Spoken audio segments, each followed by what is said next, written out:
Greetings, Wichita State University and the students of Dr. Jennifer Stone. I'm Lori Garcia, one of the Assistive Technology Specialists in Northeast ISD in San Antonio, Texas, and today I hope to inspire and inform you about assistive technology. To begin, we really need to discuss the difference between assistive technology and instructional technology. A lot of people believe that these might be the same thing, especially in my district. I also get the question, could you please hook up my printer? Well, assistive technology doesn't have anything to do with hooking up printers. Assistive technology is very specific to a student's individual needs based on their IEP goals. In every annual ARD, assistive technology must legally be considered as per federal guidelines.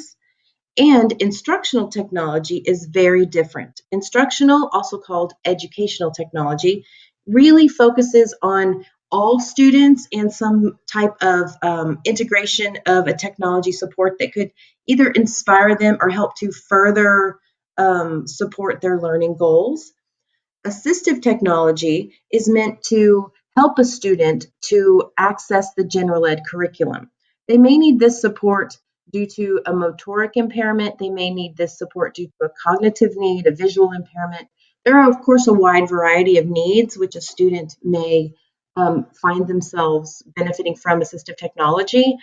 However, there is one thing for sure, and that is we can use 21st century supports as assistive technology. We can also use assistive technology to support learners who may not have a an eligibility for special education services, but they may still find themselves with learning gaps. For example, students who are on the ELL teams, we have English language learners quite a bit. In our district, actually, 72 languages are spoken, and there are assistive technology supports that can benefit those students, such as text-to-speech software, whereas they may not have been identified as needing special education services. So instructional technology is available for any student and any teacher to use. And assistive technology is very specific based on student need after a needs assessment or a complete full assistive technology evaluation. In order to attend to the needs of every learner, we look at creating lessons and curriculum that are universally designed. Universal design for learning is the idea that we are integrating supports to benefit all learners and meet the needs of all of our learners at the outset. This is a proactive choice that you make when you're developing your curriculum rather than a reactive choice. If you already have, if you're showing a video in your class and it's already closed captioned, you don't have to scramble around looking for a closed caption video when you suddenly get a student who might have a hearing impairment. For example, another example is if you are teaching a lesson about the bombing of Syria, you can go look at online resources such as newsela.com, and they will have articles that are leveled. So you can actually get the same article presenting the same information, but at different Lexile levels. Incorporating something like that at a Lexile of 1200 and a Lexile of 1040 and 600, you would already have materials available to students for any of their learning needs. This really makes your job easier. So I highly recommend integrating UDL into your lesson plans. I think that it's best practices.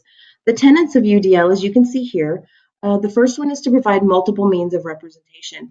That means giving the students an opportunity to learn in many ways.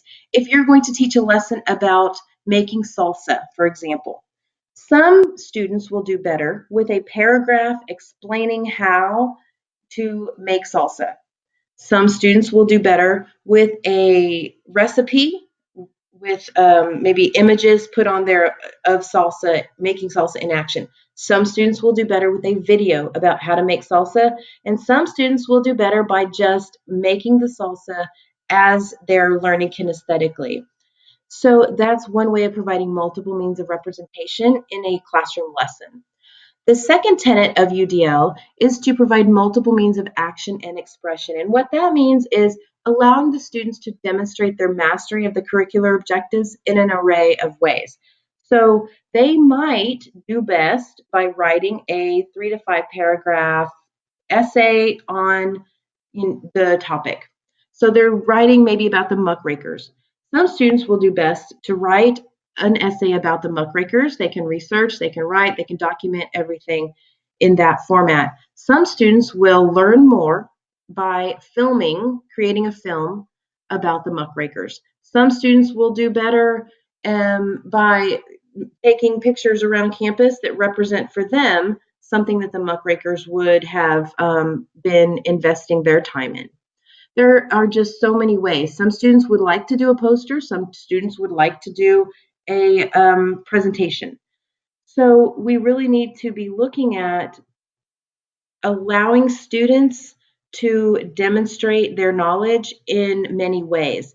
This is actually in a line with 21st century skills because when they are working in offices or when they are working in education, regardless of their focus and their goals and their post-secondary success, students are not always going to be writing an essay and they're not always going to be taking multiple choice tests on Scantron in their work careers. The third tenet of UDL is the absolute most important, and that is keeping them engaged. If they're not engaged in your lesson, if they do not like you, if you have a rude tone with your students, they will not learn from you. And that makes it not only harder for them as learners, that makes it harder for you as the educator. So I highly recommend investing some time into learning UDL, and I highly recommend best practice of integrating UDL into your lessons. I had mentioned earlier that the assistive technology we recognize and recommend for students is based on a needs assessment or an assistive technology evaluation. Your professor, Dr. Stone, will be providing you with this presentation. You can click on any of these links for samples and examples of what I am talking about. But for the SET process, that is the gold standard of how we proceed with an assistive technology evaluation. The first thing you would always look at is the student. And the student is, of course, the reason we are there. We want to look at what the student is capable of, where they're starting at. We want to look at what we are having the student, what we've identified as student barriers. And we want to look at the student overall, their behavior, their eligibility for special education services. Then we look at the student's environment. We really need to think about the importance of the environment on what technology or what tools the student may need for accessing the general ed curriculum. Because if they're in a homebound setting, the tools may be very different than if they're in a classroom setting with their peers. We always want to look at least restrictive environment, but that does not always mean that the least restrictive environment is going to be a general ed or a co-teach classroom. The least restricted environment for that student may be in a highly structured environment because they are a danger to themselves or others. Right now, we are working in my district with a student who has just finished his round of chemo, and he cannot be in the general public because he will get sick. He is very immunosuppressed. So we had trialed a device called a Vigo, which is basically you put an iPad on it and it's like a little robot that he can navigate through the hallways of school. And we found some barriers with that. First of all, he is very susceptible to fatigue, and so by the end of the day, he is not able to navigate the Vigo through the campus. And we do want him to participate in the classes.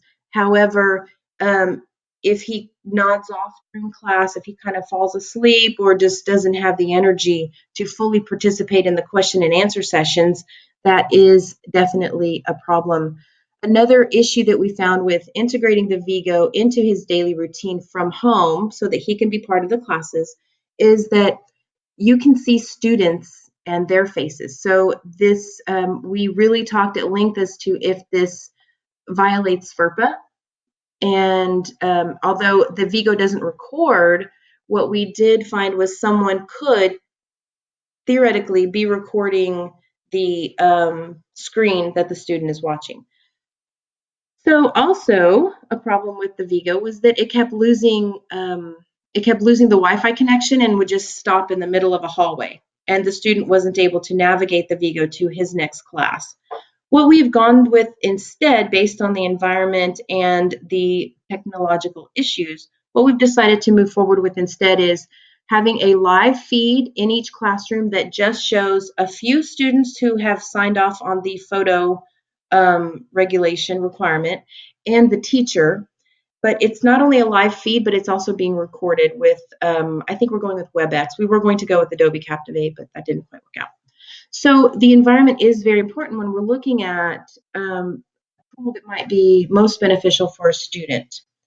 Now, the third thing we look at is a range of tasks that are expected of the student. If a student is expected to uh, take pre-cal courses and to volunteer in the community, if the student's tasks are very cognitively intense and they may just have a visual impairment, then we need to look at a tool that can help problem solve those issues. If a student's tasks and requirements are more functional, such as they will gain access to the community, they maybe have a behavior intervention plan, then that's another issue. If the student has communication needs, then their tasks may be to begin a conversation and engage in eye contact. The tools need to represent the student's needs and their tasks. And that's why we have tools listed here last. Now, Joy Zabala is the developer of the SET process, and you can look up her information. Her last name is spelled Zabala, and she is really one of the goddesses of assistive technology. She developed the SET process because the tool is always the last thing you should look at. Very often in an ARD meeting, or as you might call it, an IEP meeting, very often in an ARD, the parent will say, I want him to have an iPad. Well, we don't start with the tool. We have to look through the entire process. An iPad may not be the most beneficial tool for the student. We call those dynamic screen devices because other tablets also have a dynamic screen. And a student, first of all, would need to be able to navigate the screens. They would need to have the fine motor skills and the ability to tap, drag, drop, highlight. There are many benefits to using tools like an iPad, and there are many reasons why a student may need one, but they're not the right tool for all kiddos. So I just want you to be very aware that when we are looking at and identifying a beneficial support for a student, we do not start with the tool and make it fit. We start with the student in mind. And actually, if you're proceeding through a career in education, if you are always starting with the student in mind and doing what is best for the student ethically and walking with efficacy, then you're going to be doing the right thing at all times. So this evaluation is a team approach. If you open up the presentation, you've got some links to some of the tools that I do use on a regular basis. The written productivity profile is basically a comparison of the students' keyboarding skills to their handwriting skills. A lot of times this is done by an occupational therapist. I try to involve the occupational therapist in my team when I am beginning an evaluation. I look at myself just as the person who coordinates and writes up the evaluation because I'm not an expert in the student. We have about 65,000 students in our district. Roughly 8.5% of those have been identified as being eligible for special education services. Then we have 504 students who are separate from that percentage. The written productivity profile is only one very simple tool for determining their keyboarding and handwriting skills based on their grade level. We look at a few more things with the WPP, but one of the most important tools that I have begun using really effectively this year is the PAR. The PAR is Protocols for Accommodations in Reading, and this assessment it determines if students are demonstrating higher comprehension with either reading to themselves, reading with an adult reader, having an adult reader read the text aloud to them, or with a digital text reader. And we look at asking them questions based on facts, inference, and overall main idea comprehension, and vocabulary on the passages. The PAR is the best research-based tool for bringing in data to a meeting and for truly identifying if a student can read to themselves effectively, if a student does need a human reader, or if they need that digital text reader, because very often we find that the teacher, whether it be the case manager or whoever is writing up the IEP paperwork, we find they just write that they need oral administration. Well, what does that mean for that student? And if we find that they can benefit from digital text, then we look at getting them text-to-speech tools, text-to-speech devices, because we really want to support to maximum efficiency them being independent. It's all about independence. And when we look at, in Texas anyway, in order to use an accommodation for testing purposes and in the classroom, there are three critical codicils. One is that they use it independently. One is that they use it regularly, and one is that they use it effectively, independently, regularly, and effectively. And the goal for all of our students, regardless of if they have a disability, if they have any type of barrier whatsoever, ultimately the post-secondary goal is independence. So we really want to factor that in when we are looking at what tools and what way to proceed in building an IEP for the student. Assistive technology supports an array of functional skills. Reading is always first. Reading is the number one challenge for all of our students that we find. And of course, reading directly impacts many other areas, and it really directly impacts written expression. Any level that a student is reading at, they will demonstrate written expression at a lower level than that. Also, if you look at state mandated testing, math problems now, the majority of them are in paragraph form. They are all word problems, not all, but they are very heavy on the word problems. And then we have problem solving and communication. If a student is not able to communicate effectively, that could be their social skills, that could be their actual ability to speak and their need for speech services. If they can't communicate their needs and their wants effectively, we will see a lot of behavioral issues.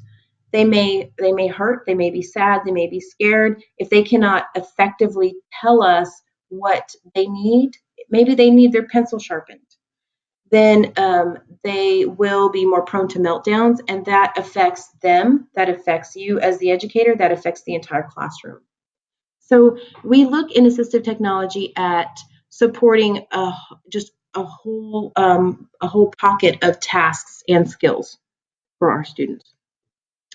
So when we're talking about assistive technology and the team, we look at related services.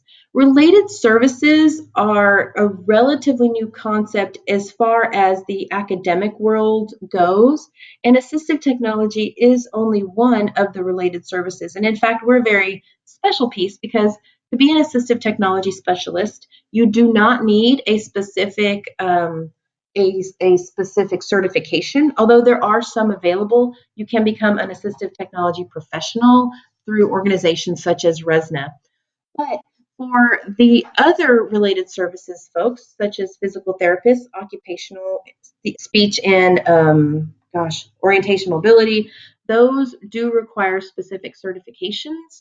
And I guarantee you, if you go into, for example, if you become a PT or an OT or speech path, you will always have a job and you will always have just a wonderful exposure to really helping students on an individual basis. So once you go into a teaching career, I really recommend looking at honing your focus and becoming maybe an OT or a speech pathologist.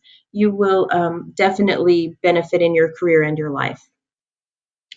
Now, when we're looking at related services, the related services really began in 1984 with Irving ISD versus Tatro. And what happened was a student had spina bifida and required some basic medical services that could be provided with just really fundamental nursing skills and requiring a short training. The school district refused to provide the medical services for the student, and they sued the family, stating that they didn't want to have to provide those, and that the family should provide a nurse for this student to have access. Now, the student was eligible for special education services only for their medical needs, and they had no cognitive impairment whatsoever. What this Tatro law case ended up resulting in was that if a student could be on the campus and benefit from the least restrictive environment based on some minor medical services, then the school district was required to provide those.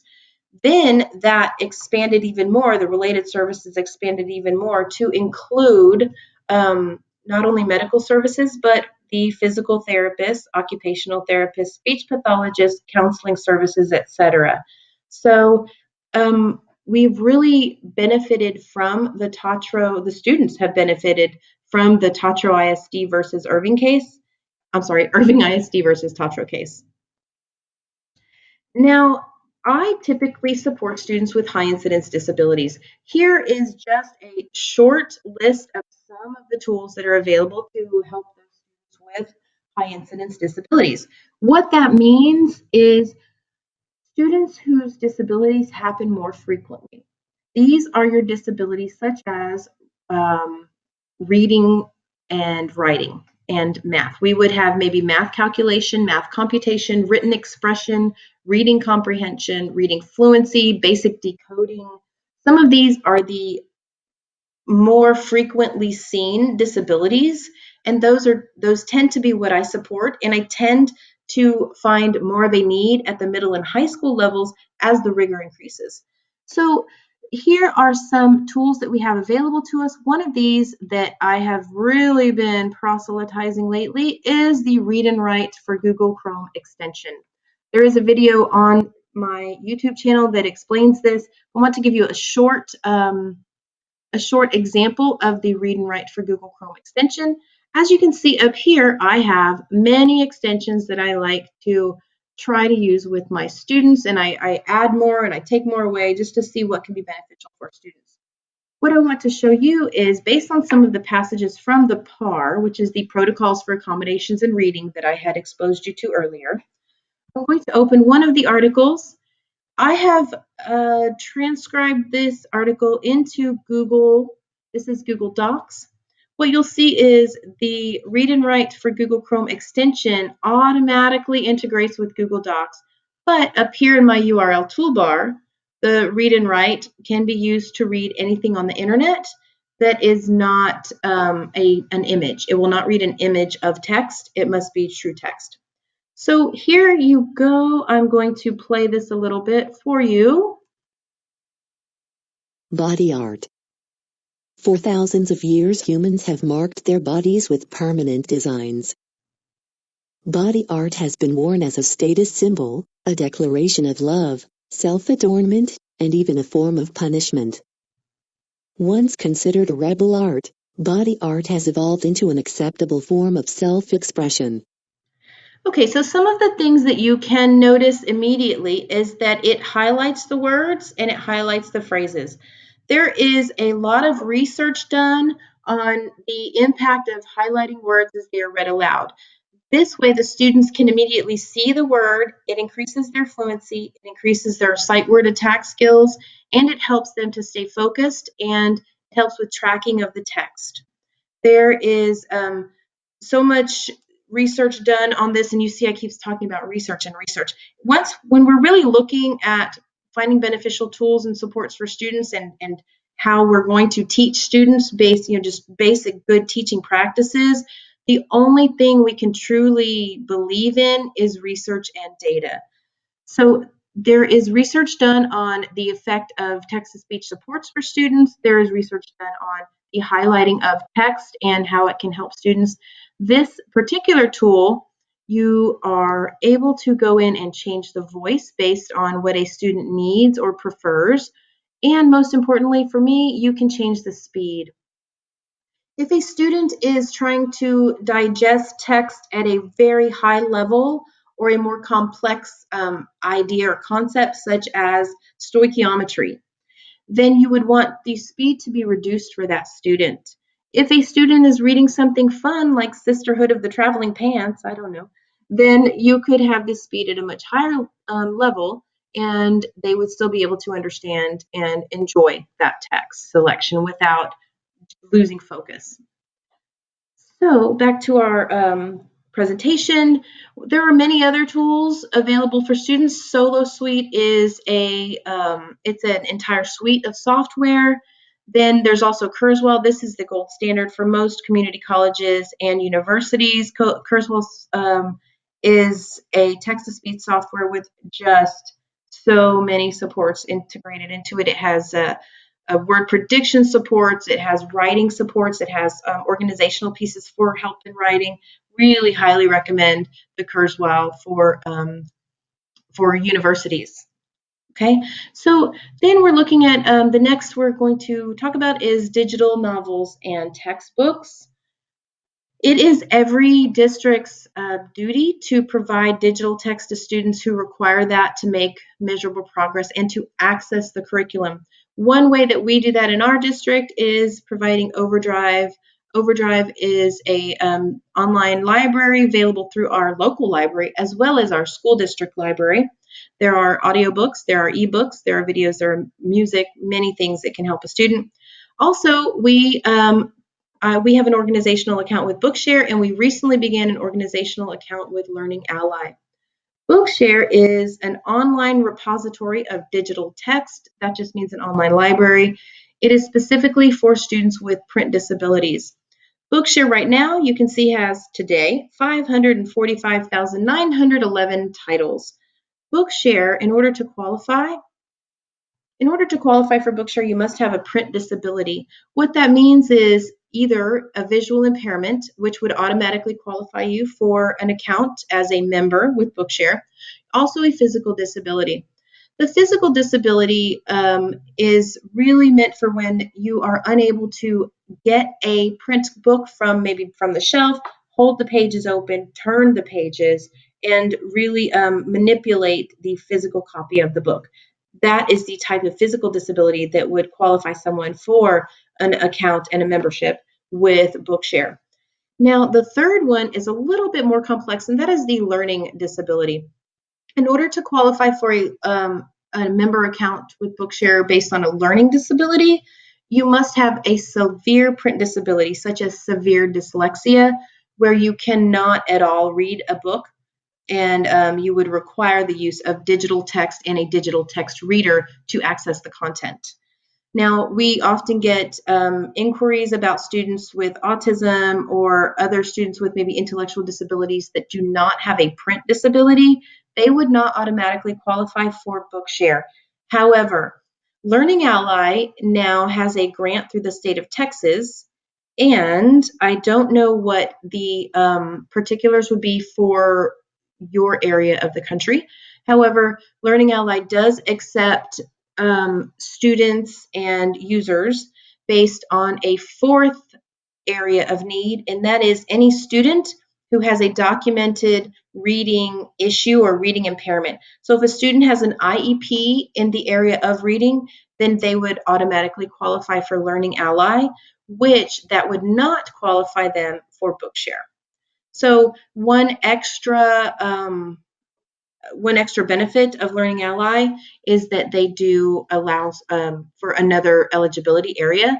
Learning Ally has far fewer books than Bookshare does, but Learning Ally does have some human voices and human readers, which students can find beneficial as well. For people my age, I'm 44. For people my age, it might be a little jarring initially to hear a digital voice. However, for students and especially the middle school and high school students, they've grown up really with these digital voices. It's in their video games, it's in their cars, it's on their phones, it's everywhere. I'm sure you've heard of OK Google. And so you can understand that it is becoming more common for students to be able to hear and focus on, attend to digital text. Some of the other tools that we have available, we do create a Hyatt toolbox, which is a high incidence assistive technology toolbox for our campuses.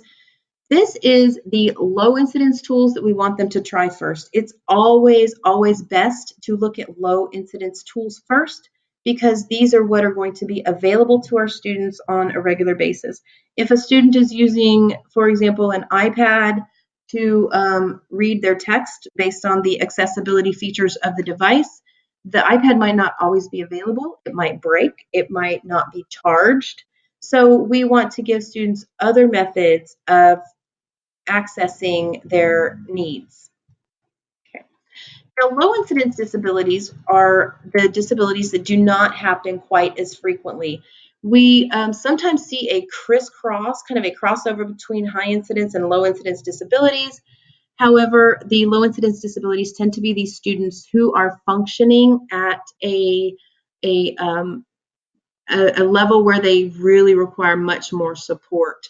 So some of the communication that we help them with, because they do tend to have communication errors, or not errors, communication needs. The communication supports might include an iPad with ProLoquo to Go, but we might find what's more beneficial are just a low-tech communication board with images. This right here is a PEX board. This is very specific to an exchange system where the student would have a picture and they would exchange that picture for a tangible object, or they would exchange it for a ability to maybe go play on the computer.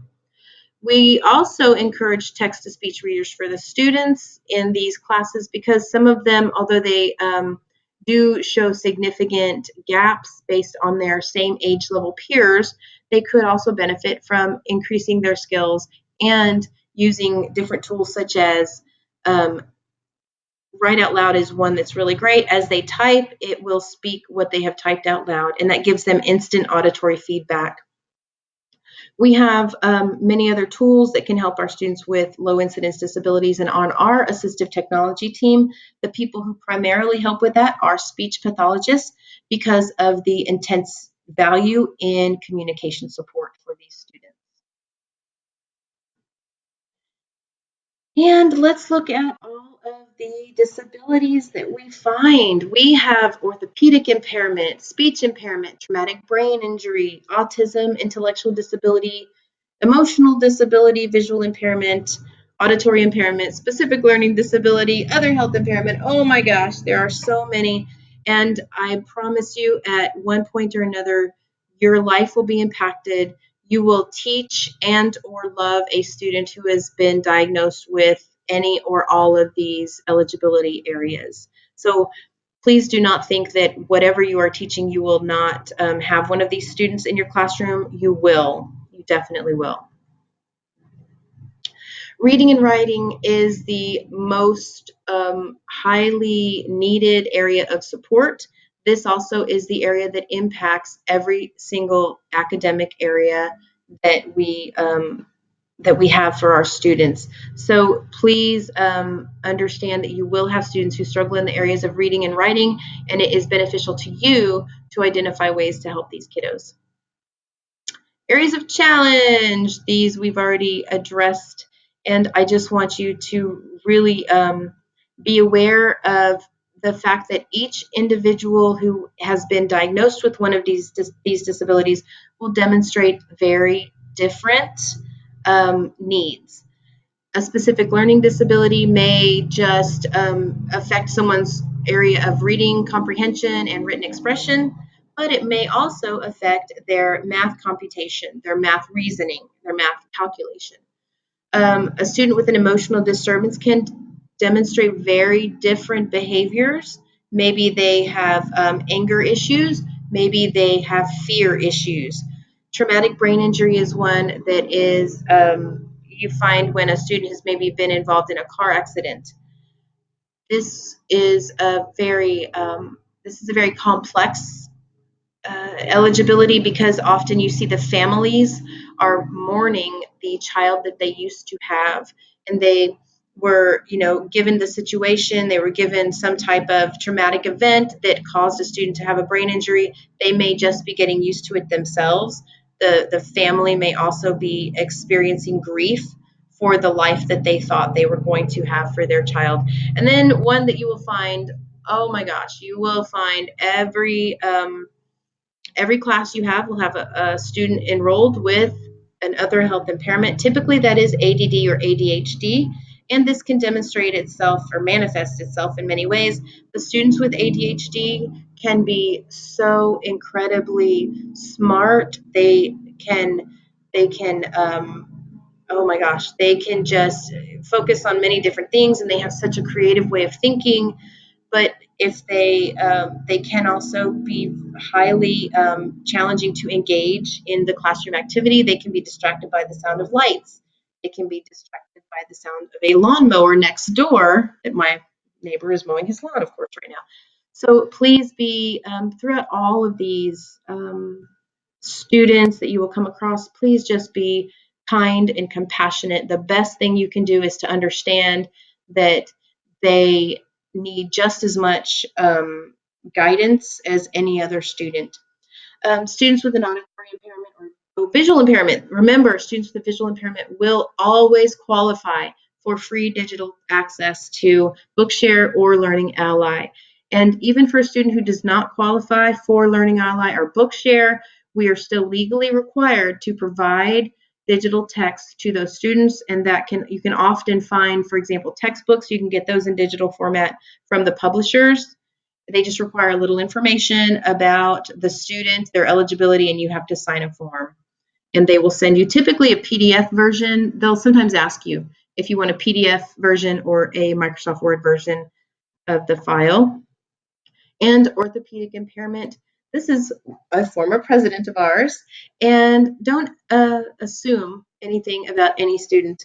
If you look at students, sometimes they may not be able to communicate. They may have some very significant physical issues, but you cannot make past judgments based on their physical appearance or their what you may assume. Decades ago, we would have just shoved someone in a corner if we saw them manifesting maybe some issues with maybe withdrawal or with slurred speech. We may have just shoved them in a corner or a special home. And now we know that we can tap into, with assistive technology, we can tap into their thoughts and ideas, and we can provide them with communication boards such as a Dynavox or an eye gaze head frame system to navigate a communication system. And we as a society can benefit so much from people who in the past we may not have found value in them just based on their disability, which is just heartbreaking. Autism. Of course, more boys than girls have been diagnosed with autism. However, the percentages are only increasing every year. You will have students on the autism spectrum. You may have students with very severe functioning autism who they have the IEP committee has determined would be best suited for some instruction, some integration into a general ed or co-teach classroom. You may have students with just Asperger's, very low impact, I guess, manifestation of the autism spectrum disorder. But just please keep in mind that all of these students, although they may demonstrate differences in how the eligibility presents itself, students with autism do have some social issues. They may not understand social cues. Even with just Asperger's, they may not understand when students are laughing. They may always think that they're laughing at them when they're laughing at a joke. So just please be, again, responsive and kind when you're dealing with students of any disability. Then, of course, we have our students with an intellectual disability. Some students are so socially on target that it's hard to remember they do have an intellectual disability. The archaic term for intellectual disability is mental retardation. We work very hard to ensure people do not use the word retard in jest. It is not funny to say the R word at all. And so we are trying to eradicate the R word from our modern vernacular. I would appreciate your help with that as you move on and navigate your own life. Section 504 is we have it separated in our district. This is legislation through the Office of Civil Rights. The difference between special education services and 504 services is that special education services help students to navigate their academic career. It is basically for pre-K through 12, and then it can help them with some of the accessing some of the supports they need in college and university. 504 is legislation which protects people throughout their entire lives. 504 does not go through the Office of Education like the special ed laws of IDEA do.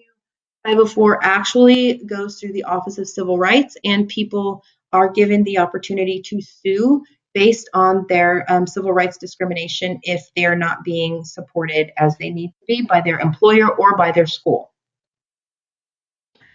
Now, there are accommodations, and we have to be really mindful of the actual spirit of accommodations. Accommodations are what we provide to students in the classroom, and this is very important. We provide accommodations to the student in the classroom, and the testing accommodations are based on what is working in the classroom. We do not identify testing accommodations and then try to make them retrofit into the classroom setting. That is not the spirit of the law.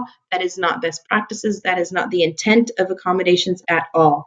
There will be accommodations in the classroom that do not carry over into testing accommodations, but we make every best faith effort to identify accommodations to help a student, such as maybe it's just a pencil grip, maybe it is a slant board for a student, maybe it is a high-tech tool that a student would need to demonstrate their knowledge. Some of the correlations here, and this is as it pertains to our own state mandated testing in Texas called STAR, but it does kind of relate to the park assessment as well. Some of the things that we do provide are reminders to stay on task. That could just be dropping colored Post-it notes when you see that a student is not focused. It could be you dropping a yellow Post-it note or a green Post-it note to help them to stay focused on taking a test. We also do that in the classroom when a student is working on an assignment in the classroom. We may just walk by and tap on their desk. We may, if they can tolerate touch, we may just tap them on the shoulder a little bit. Now, it is very common for the IEP committee to determine that a student needs oral testing. That can be done through text-to-speech software. That can be done through a digital text reader. That can be done through the Google Chrome Read and Write browser extension. For our own state testing, we do have an online administration of a test. Now we have STAR accommodated, which is available now as of this year for any student. Any student at all who wants to take the STAR online can, and different accommodations are toggled on based on if a student needs them or not.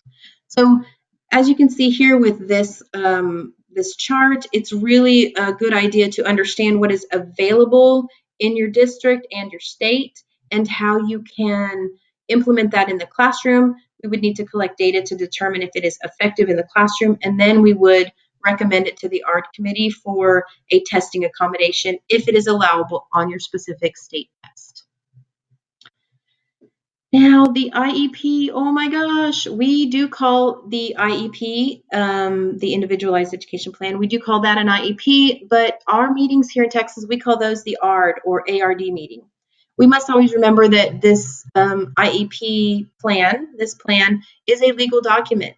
This is not a loose guideline, and anything in the IEP must be adhered to specifically And if we find that we have made a mistake or that we need to alter something in the student's academic plan, then we must come back to a full meeting of the committee.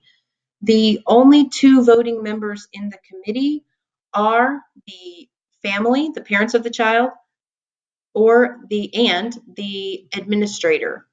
So although all of these people need to be in attendance at the meeting, the only people who will vote are a representative of the district in an administrative capacity. So that is usually an assistant principal or a principal. And the parents of the child, or if the child is 18, they will vote, and we will invite the parents to the meeting as a courtesy.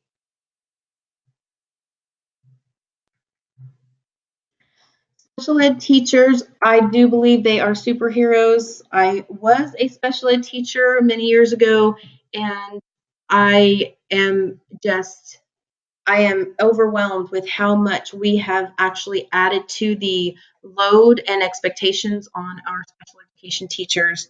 I really believe that they are so valuable, and I also believe that special ed teachers need to have a certain personality. We need to make sure that we are kind and understanding, and yet we also cannot let students use their eligibility to disadvantage themselves. And by that, I mean they can't just say, well, I can't. I have a disability. I can't read, so I'm never going to be able to read. We have to hold students to account for what they need to be working on, but we also need to be understanding that year after year, these students have repeatedly been subject to negative feedback based on their academic prowess. And so we need to constantly be telling them that they can do it and bolstering their confidence. We are just as much a social and social worker as we are a teacher. I'd like to leave you with this most important thing. Dr. Stephen Hawking. He has a speech impairment. He has an orthopedic impairment. Look at this. 54 years ago, he was given 2 years to live, and yet in the last 50 years, he has revolutionized the area of physics, and our world is forever changed and benefited in such a positive, momentous way because of Dr. Stephen Hawking. And yet, there was a time when we did not have assistive technology supports to help him so that he could become the person who would be challenging all of us to be a better version of ourselves. And I thank you very, very much for listening to this. I hope that I have given you information that is beneficial. I hope that you have been inspired to help students and to identify benefits of integrating universally designed lessons into your students' daily lives, as well as assistive technology. Please keep in mind, we look at the student first always. And I really wish all of you the best of luck, and thank you for joining me on this journey of helping kiddos. Bye.